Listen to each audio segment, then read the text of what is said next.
നമസ്കാരം, ഹലോ ഡോക്ടറിലേക്ക് സ്വാഗതം. ഇന്ന് നമ്മൾ ചർച്ച ചെയ്യുന്നത് മുലയൂട്ടൽ എന്നുള്ളൊരു വിഷയത്തെക്കുറിച്ചാണ്.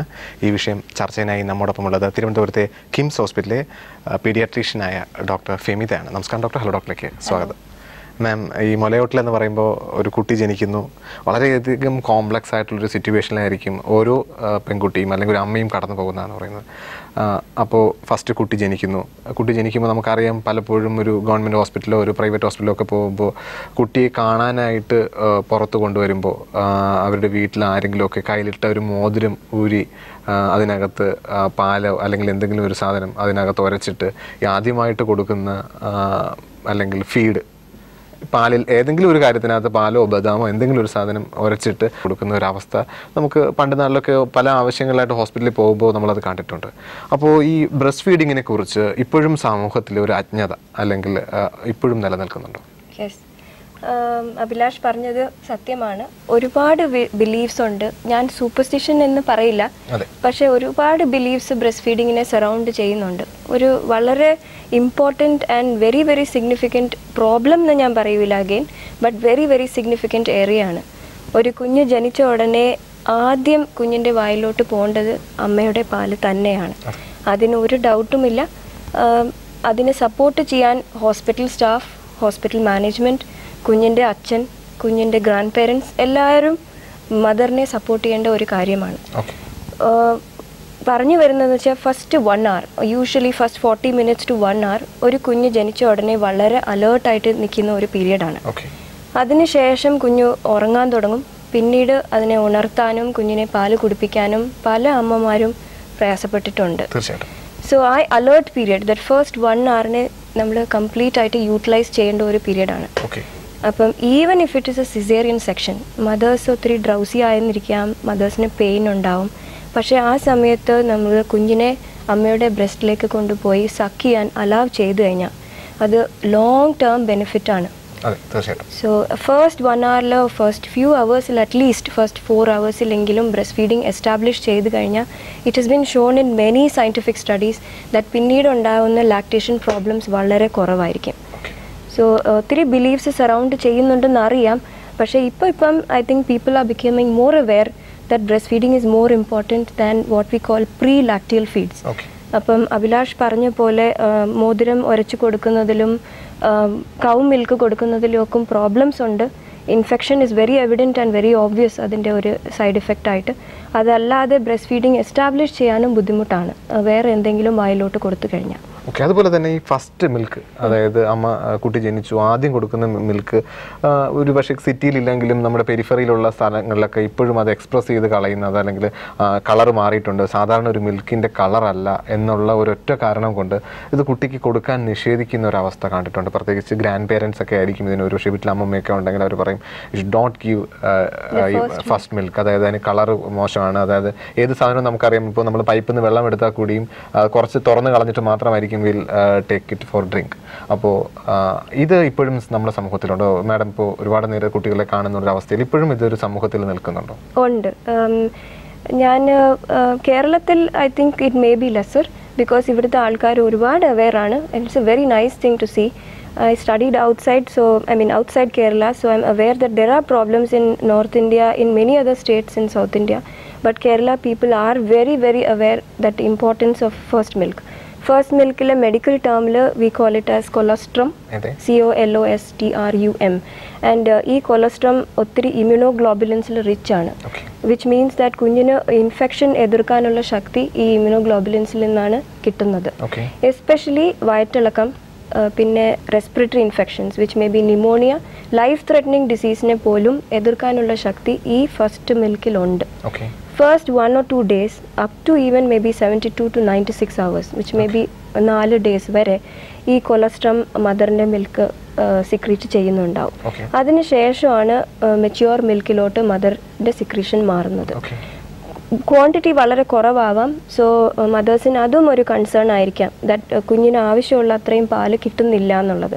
പക്ഷെ ഒരു ഗുഡ് വെയ്റ്റ് ബേബിക്ക് മദറിൻ്റെ അടുത്ത് നിന്ന് കിട്ടുന്ന പാല് മതി, ആസ് ലോങ് ആസ് നമുക്ക് കുറച്ച് ഇൻഡിക്കേറ്റേഴ്സ് ഉണ്ട് കുഞ്ഞിന് ആവശ്യമുള്ള മിൽക്ക് കിട്ടുന്നുണ്ടെന്ന് മനസ്സിലാവാൻ.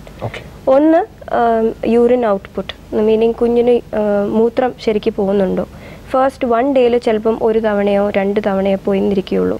പക്ഷെ അതിനുശേഷം ഒരു ദിവസം കുഞ്ഞ് 4 to 6 ടൈംസോളം യൂറിൻ പോവും. ഐ മീൻ 24 മണിക്കൂർ നേരത്തിൽ.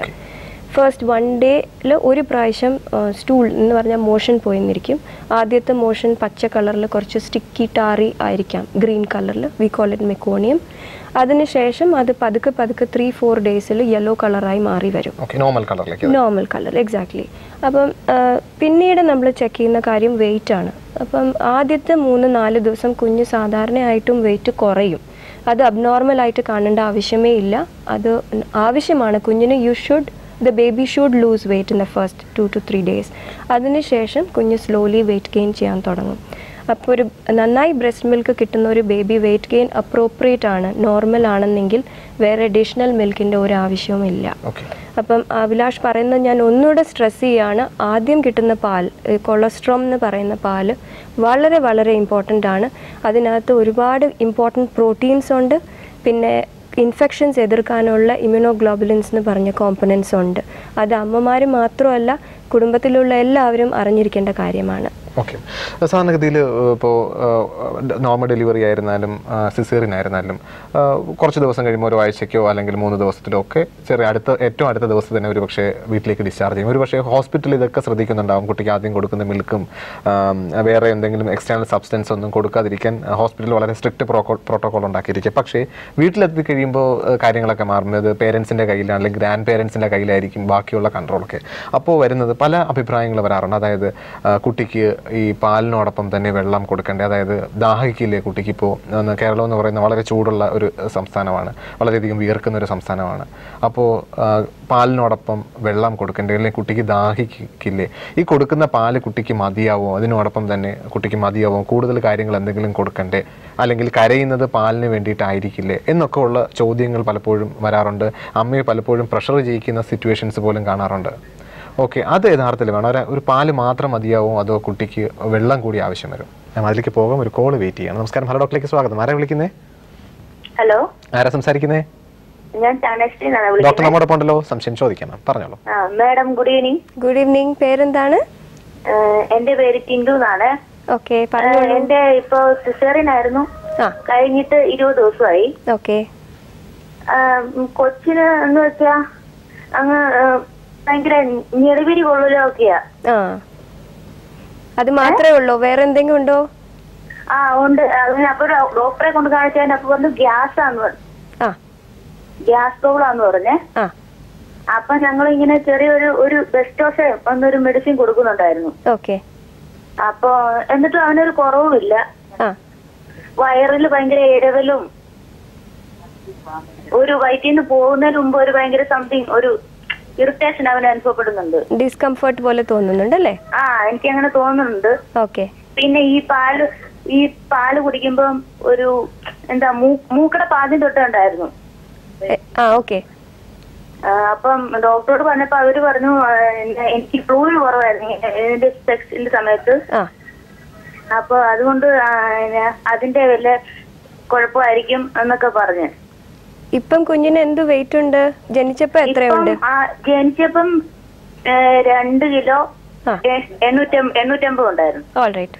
ഇപ്പൊ കഴിഞ്ഞ ആഴ്ച ചെക്ക് ചെയ്തപ്പോ 3 കിലോ 3 സംതിങ്. ഓക്കെ. ഇപ്പം 20 ദിവസം എന്നല്ലേ പറഞ്ഞത്? 20 ദിവസം.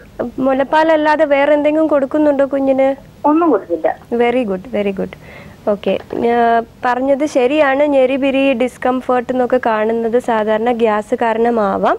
പക്ഷെ ഇതും അബ്നോർമലായിട്ട് കാണേണ്ട ഒരു കാര്യമോ ഇല്ല, പേടിക്കേണ്ട. ഫസ്റ്റ് ഓഫ് ഓൾ നിങ്ങൾ പറഞ്ഞ വെയിറ്റ് കുഞ്ഞിന് ജനിച്ചതിനേക്കാളും കൂടിയിട്ടുണ്ട്. ബ്രസ്റ്റ് മിൽക്കിൽ തന്നെ കുഞ്ഞ് ഹാപ്പി ആണെന്നുള്ള കാര്യം എവിഡൻ്റ് ആണ്. പക്ഷേ മാഡം ഈ മൂക്കടപ്പുണ്ട്. ഓക്കെ. ഫസ്റ്റ് ഞാൻ നിങ്ങൾ ആദ്യം പറഞ്ഞ കംപ്ലൈൻറ്റിനെ അഡ്രസ്സ് ചെയ്യാം. ഈ ഗ്യാസ് സാധാരണ ഉണ്ടാവുന്ന അമ്മമാർ ബ്രസ്റ്റ് ഫീഡ് ചെയ്യുമ്പം, മുലയോട്ടുമ്പം ഒരുപാട് എയർ സ്വോളോ ചെയ്യും കുഞ്ഞുങ്ങൾ. അപ്പം ബ്രസ്റ്റിൻ്റെ അടുത്തോട്ട് കുഞ്ഞിനെ കിടത്തിയിട്ട് കറക്റ്റായിട്ട് പൊസിഷൻ ചെയ്ത് കഴിഞ്ഞാൽ ആ നിപ്പിളിൻ്റെ ചുറ്റുമുള്ള കറുപ്പ് ഭാഗം, നമ്മൾ ഏറിയോള എന്ന് പറയുന്ന ഏരിയയും കൂടെ കുഞ്ഞിൻ്റെ വായുടെ അകത്തേക്ക് ചെല്ലണം.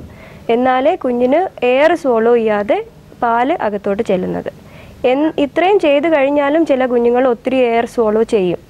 അപ്പം എന്താ ചെയ്യാനുള്ളതെന്ന് വെച്ചാൽ കുഞ്ഞ് കുടിച്ച ഉടനെ കുഞ്ഞിനെ തോളത്തിട്ടിട്ട് ബാക്കിൽ നന്നായി തട്ടി കൊടുക്കണം. ഇങ്ങനെ ഇങ്ങനെ ചെയ്യുമ്പോഴുണ്ടല്ലോ ഈ മൂക്കടഞ്ഞിരിക്കുന്ന അവന്റെ ഒരു സൗണ്ട് ഇല്ല എന്തോ പോലെ എനിക്ക് തോന്നാറുണ്ട്.